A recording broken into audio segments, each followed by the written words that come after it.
and welcome back to Arcadia FYI. I'm Christine Zito, your wonderful host, which I hope you think I'm wonderful.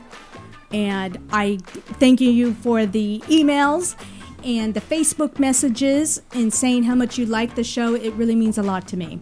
And once again, for everybody, I've gotten a hold of a few of you. I will get to you and what you want to talk about, because some of the things that you guys want on the show is pretty awesome. So I want to make sure I get that on the show for you. I want to thank our sponsors, Longo Toyota in El Monte. You got to go by and say hi to Mike and Brooke and just check out the dealership, because it's on this huge lot. I can't remember how many acreages it is, but they do more than just sell cars. And on that lot, there's more than just having cars there. Star 7 Financial with Francine Chu. So yes, I'm a little biased. She's going to be in studio here in the next couple of weeks to talk about finances and how to save for your 401k, how to save for your children's education. The Santa Anita Park, things are coming up, some events coming up, and you heard from Pete. The Olympics coming up in 2028, and if you haven't heard that show, you gotta listen to that show. Great information. And the Le Meridien Hotel in Arcadia in Pasadena. All right. How many of you out there like history? Raise your hand. I know sometimes history can be pretty boring, but I was a history minor in university. I happen to love history, and this is going to be a type of history that you're going to love today, because it's about story. And you know me, I love story. And if you're watching on YouTube, you can already see who's in studio with me. The president of the Arcadia Historical Society, Ed Anderson. Hi, Ed. Hey, how are you, Christine, and our audience? Hello. I know. I am so glad that you're here. I do have to say, okay, I'm going to brag a little bit here. Your website. I had the honor and opportunity to build the website, and I still maintain it. I love history. I loved building it. I hope some out there in our listening audience go to our website at arcadiahistoricalsociety.org. Org.org. Okay, let's get to know you a little bit, Ed. Sure. Were you born here in California or outside of California? I was born in Santa Cruz, California, up on the Monterey Bay, the original surf city, where skateboards were invented. I know. And did you live like where you can... I love Santa Cruz because you can be in the forest and drive right down to the beach. Is that where... Absolutely. Spent a lot of time at both, mostly at the beach, probably. Yeah, probably. It's a beautiful, beautiful area. And when did you come to the Arcadia area? I came here with my employment at the Procter & Gamble Company in 1972. And I met my wife, Debbie. We were married for 50 years this year. All right. Everybody clap. Congratulations. You don't hear that very often. We moved to Arcadia in 1977. We were told it was a wonderful place to live and raise our family, which we did. And we've been in the same house since August of 1977. Wow. That's amazing. Now, did your kids, okay, I'm going to ask the obvious questions. They went to Arcadia High School and graduated from there. Yes, that's right. Both our girls graduated from Arcadia High School. They went on, and they're both in the teaching profession. My daughter is an adjunct professor at Stanford, and we have a 7th grade teacher in Napa, one of my favorite places. Oh, yeah, one of my favorite places, too. Of course. Anything that has to do with wine and vineyards, I am there. All right, let's talk about, as we get into history here, first of all, what is it about the city of Arcadia that you, Ed, like or love the most? When we moved here, or were planning to move here, I saw signs that said Arcadia, Community of Homes. And it had kind of a wonderful feeling of community, of togetherness, of family atmosphere here. It was really an interesting proposition for us moving in, but really community is people. And I love the people I've met. We've had an incredible transition culturally here in Arcadia since we moved. When we moved in, most of our neighbors look like me. Now, very few look like me. We've had a tremendous influx of Asian people. I think we're one of the hubs for Asian culture in the western United States here in Arcadia. And it's been really a learning experience for me to understand different cultures and come to know this real community feel that we have here in this city. It's very, I don't know if it's unique, but it's very special. It touches you. I don't think I've ever heard it explained that way, Ed. Well, it's part of what we do at the Historical Society. That's why I've enjoyed being associated with our organization for so long now. Now, the Arcadia Historical Society, that is a very unique and awesome organization. I have to say that, just doing the website and learning more about it. How did it all come to fruition, that whole society? One of the themes that, I'm glad you asked that question. One of the themes that I'm really high on is I've been impressed as I've looked around the local communities in the San Gabriel Valley, how much the women of the community had to do with the culture and the development of the city itself. Women had a different role back in the 1800s, but yet as we got more and more towards the 20th century, women gained their voice as they got the vote and so forth. And Arcadia Historical Society started with the Women's Club of Arcadia, which was originally started around 1912. It was called the Cooperative Arcadians. The women decided that it would be good to start preserving the history of this place, which is so rich, and to start setting aside the artifacts and the oral history and the written history and start to develop a place where we could preserve and educate the future about what was going on in Arcadia in the early 20th century. In 1952, they formed with 101 women, mostly women. They formed the Arcadia Historical Society, and they were incorporated in 1954, at which time they received their 501c3 status as a California not-for-profit corporation. Right. Now, let's get into the rich history of the city of Arcadia. Now, is it true that Lucky Baldwin is the founder of the city of Arcadia, or he is just someone that is like he's the face or the icon of the city of Arcadia? The city of Arcadia would not exist without Lucky Baldwin. It would have been something else, some other person, but he purchased 8,700 acres from a man named Harris Newmark in 1875. The center of that property is the Los Angeles County Arboretum to this day. There's only 137 acres left. Excuse me. As he sold off some of the property, but in 1903, he contacted the County of Los Angeles and said he wanted to form a town, a city here in Los Angeles County. And he did somehow find a way to get 300 voters here in the city, some of whom were probably transient, but nonetheless, there was a vote held, and these 300 residents agreed to form a city, and Los Angeles County approved the application for Arcadia to form in 1903. Wow. Okay, but Lucky Baldwin had a lot orchestrated in the city of Arcadia. And one of the things is the Santa Anita racetrack. Yes, well, that's an interesting story. Yeah. Baldwin, by the way, E.J. Lucky Baldwin, there's a wonderful story behind how he got the name Lucky, but that might be for another day. Okay, yeah, I know.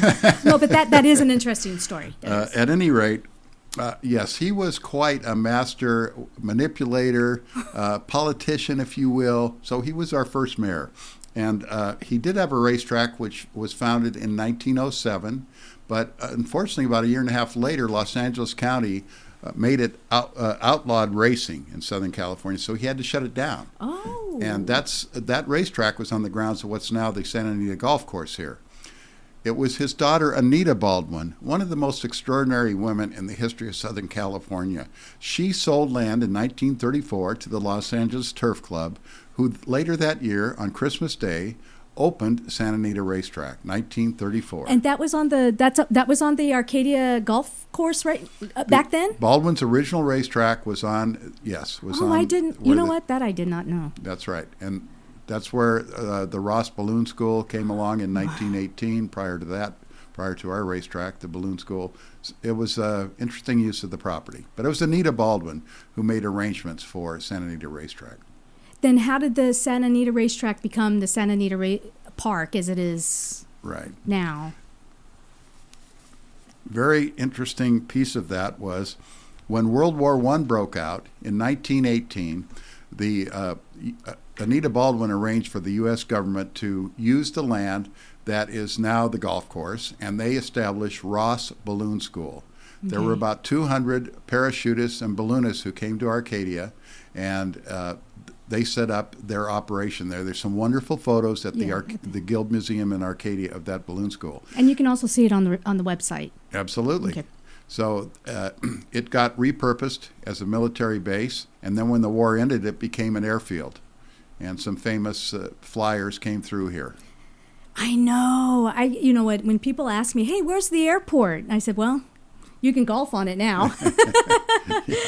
So, but moving from that land where the golf course was, okay, I'm trying to follow your journey here. Now the Santa Anita Park that's there on Huntington. When did it move there?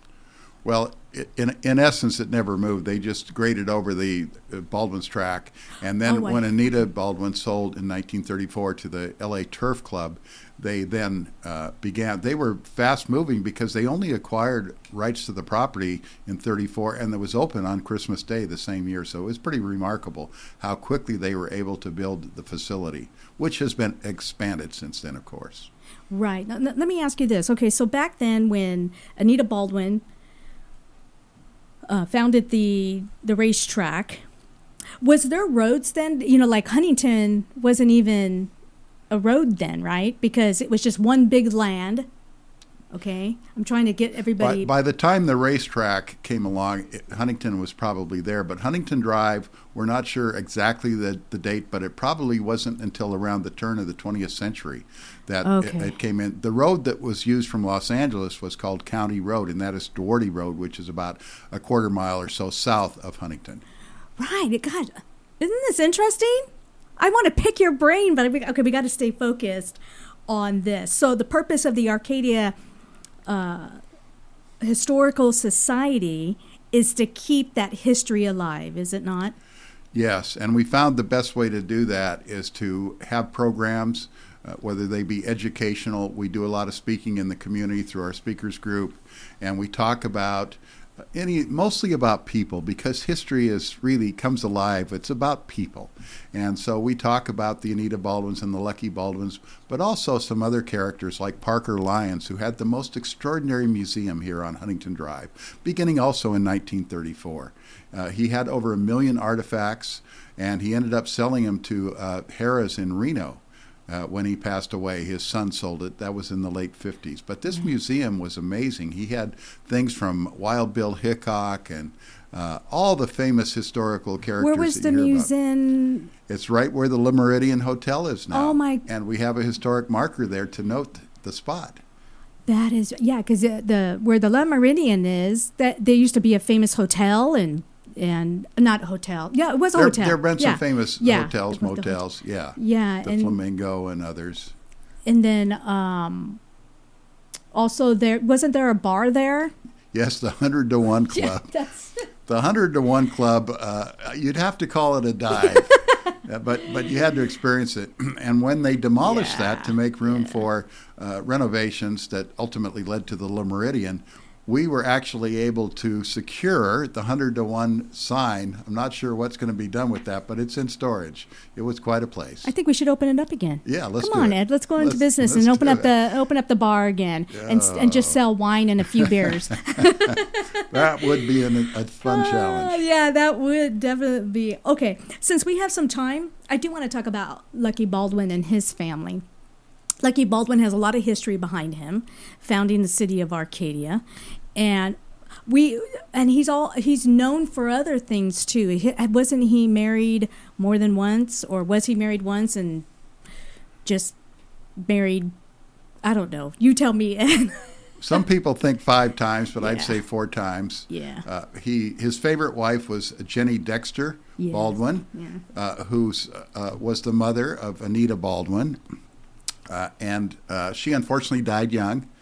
He married his 4th wife, Lily Bennett. I forget the exact date, but they didn't really live as man and wife. She lived in a very palatial home in San Francisco, and he went back and forth.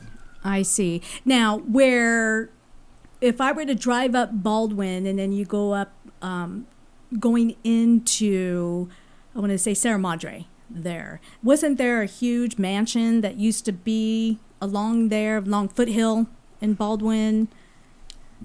Not a mansion that I can recollect, but he sold in around 1881. He sold the land that Nathaniel Carter used to develop Sierra Madre, and up on the hill there, he had a mansion called Carter Haya, and that's where Carter lived. Carter was tied in with Baldwin in terms of developing the land that eventually became Monrovia and East Arcadia, and it was an interesting story. Yeah, well, Lucky Baldwins, isn't that named after Lucky Baldwin?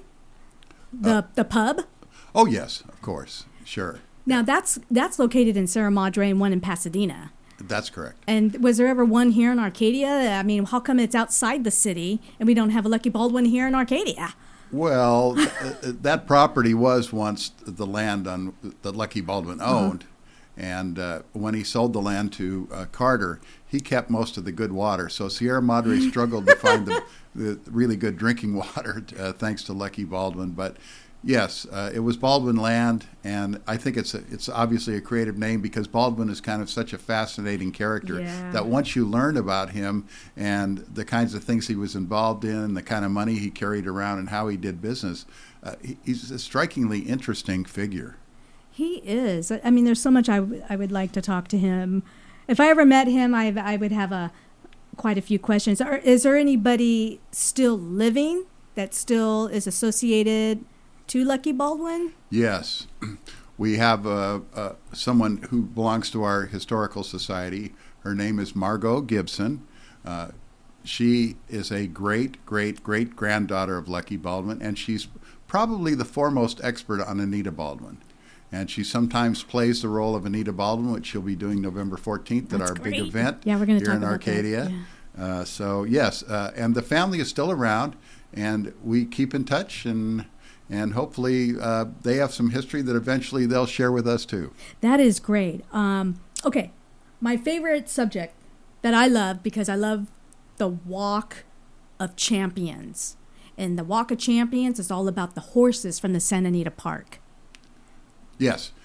There's been, as we rolled into the current century, a lot of people thought, gee, Santa Anita 1934 to now, look at all the wonderful history and the beautiful architecture and the structure that is Santa Anita Park. We've got to preserve this. All the famous race horses who've been on that track, the greatest horses in the world, the best thoroughbreds ever ran on that track. So around 2012, a group began to loosely form, and in 2014, by then they'd had fundraisers and put in these 24 by 24 inch plaques along Huntington Drive and some of the north-south streets, to the point where we now have nearly 70 of these bronze plaques to honor jockeys, trainers, announcers, the people who've made Santa Anita Park and thoroughbred racing so prominent in the West. All right, my favorite is just right out here. My office is Seabiscuit. I go by there because I saw the movie like 15 million times, and when Pete Zibarol was in here, we talked about, some of Seabiscuit was filmed there at the park, and I love that horse. I love the trainers and that whole story, and I'm so glad it's right out here. It's in downtown, just so you guys know, and you can also see all the markers at the website, Arcadia Historical Society.org. And it's all, these markers are in downtown Arcadia, like down Huntington and down First Avenue. You'll be able to see these markers. And people do. You could see them take pictures near some people will come from the travelers, and they come and they take pictures like they do in Hollywood. Yes, it's easy to go online and through our website and others, the Arcadia Chamber of Commerce, and get a directory. It's really fun to take that walk. Yeah, and there's statues too.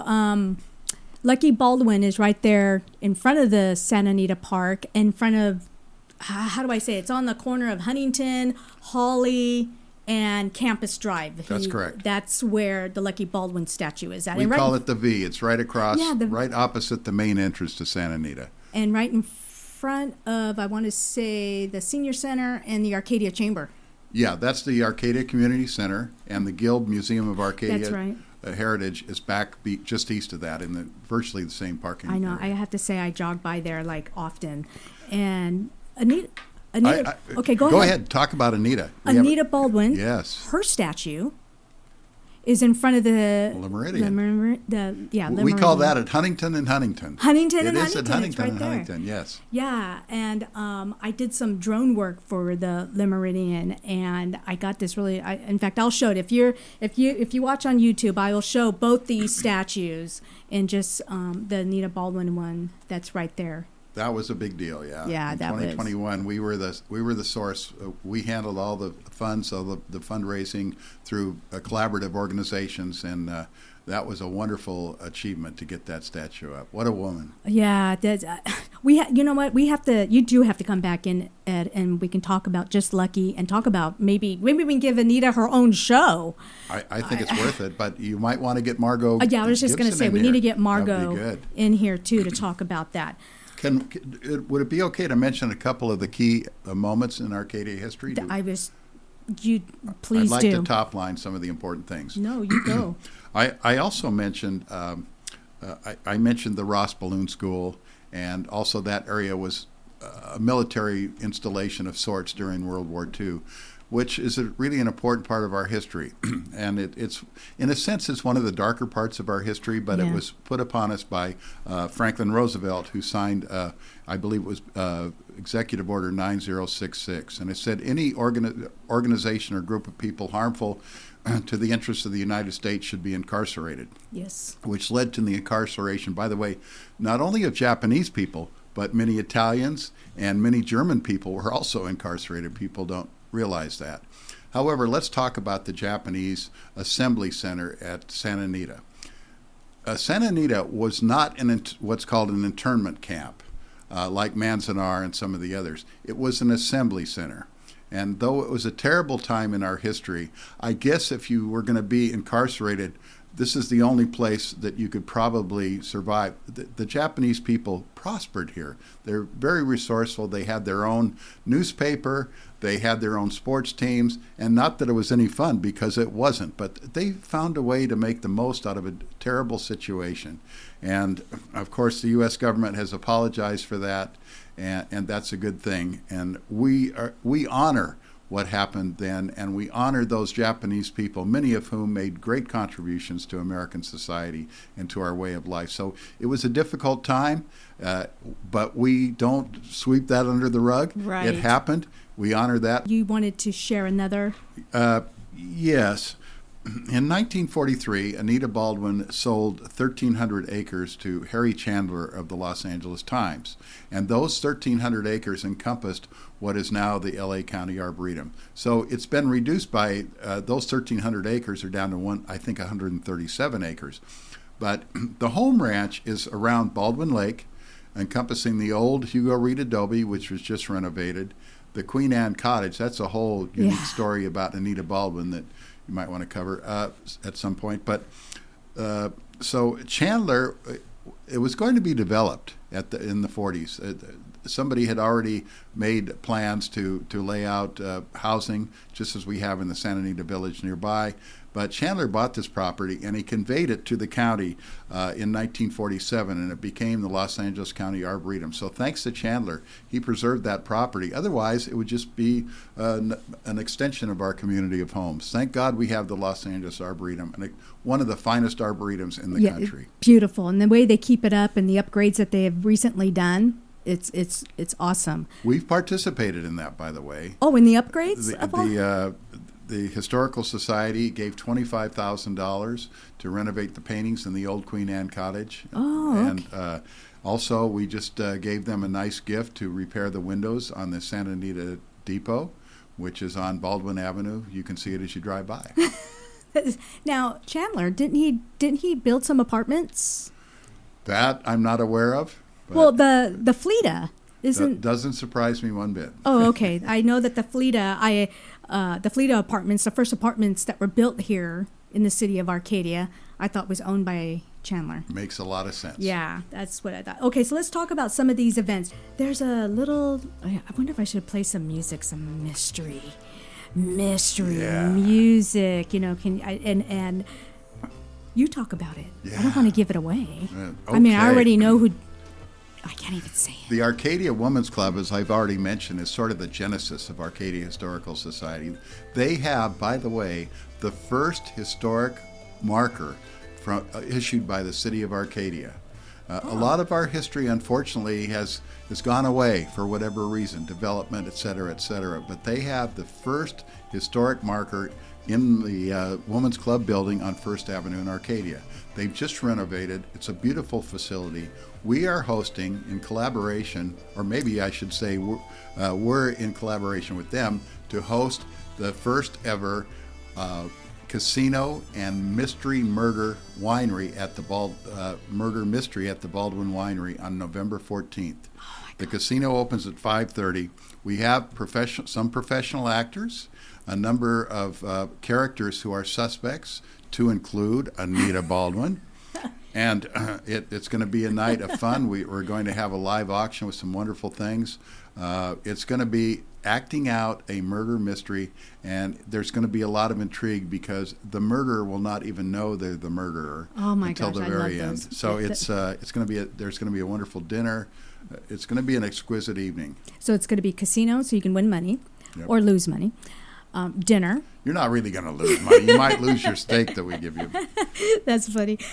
So dinner and a mystery play. So there's going to actually be acting going on. Mystery play, yes. Okay. So and they'll be circulating in the crowd, so you get a chance to meet the suspects. That is great. I love mystery dinners. I used to go to them often. I have not been to one, so I'm looking forward to going to this one. You can learn about it at the ArcadiaWomen'sClub.org at their site. Or you can learn about it on the Arcadia Historical Society.org. I was going there. I know. So I love your website, so I'm always going to refer to the website. Thank you. So, yeah. I see that you have a book. Yes. What is that book? There are any number of, there are several publications which are worthwhile. This one, I think, for the average person would be great. You can find it almost anywhere at any of the local libraries here in the San Gabriel Valley. It's put out by the Images of America organization, which enlists local people to write their history. It's called Images of America Arcadia, and it's sponsored by Arcadia Historical Society. It's written by a number of prominent people in our society who were a lot of our key people in the 1980s. It's called Images of America Arcadia, and if you just Google Arcadia on anywhere, you'll find several of the books. There's one by Sandy Snyder and Pat McAdam called From Ranch to City, Arcadia Story. That's a really good book. But you'll get more intimate with Lucky Baldwin, Anita Baldwin, and the fascinating characters that predominated in the early days. Arcadia was a rough and tumble town. Mm. It was called the Los Angeles Times called it the only sporting town in Southern California. Unfortunately, there were a number of saloons and a few brothels, and it didn't have a very good reputation. Yeah. Until the women of Arcadia came along and said, "We're going to clean up your town, Mr. Baldwin," and that's when things started to happen in, I think, a really positive vein for our city. You do have to come back and talk about that. So much to talk about, and this is a history just on the city of Arcadia. That's right. I mean, this is how rich the history is here, and I grew up here. A lot of my years, and then I moved to Walnut, graduated from Walnut High School. Go Mustangs! So, but my dad lived here most of his life in the city of Arcadia. In fact, just right down Santa Anita. So, and I live here in Arcadia. I love Arcadia. I love the richness. I love the culture and I love the community. And I'm so glad that I had an opportunity to meet you, Ed. I thank you so much for being here. It was my pleasure. Enjoyed it. And everything that we talked about, the events that are coming up are not only on the website, Arcadia Historical Society.org. You can also go to ArcadiaFTY.com. All of that will be on there also. So, because I don't want you to miss out on any of these events, because it is truly very rich in the city that we live in. And there's so much of the city of Arcadia that I hope that in these shows that you're learning about the education, the community, the housing, the history, the Santa Anita racetrack. I just learned so much about just the LA Arboretum. And we haven't even gotten to the shops of Santa Anita. I mean, there's so much here in the city of Arcadia that is just, I'm just so happy that I am living in this city. I would like to thank our sponsors of this show that make it happen. Longo Toyota, Lexus in El Monte, Star 7 Financial with Francine Chu, the Santa Anita Park that we had just talked about, the Le Meridien Hotel in Pasadena and Arcadia that we had just talked about. I thank you so much, and I thank you for being a part of this show. Until next time, be blessed and make it a great day.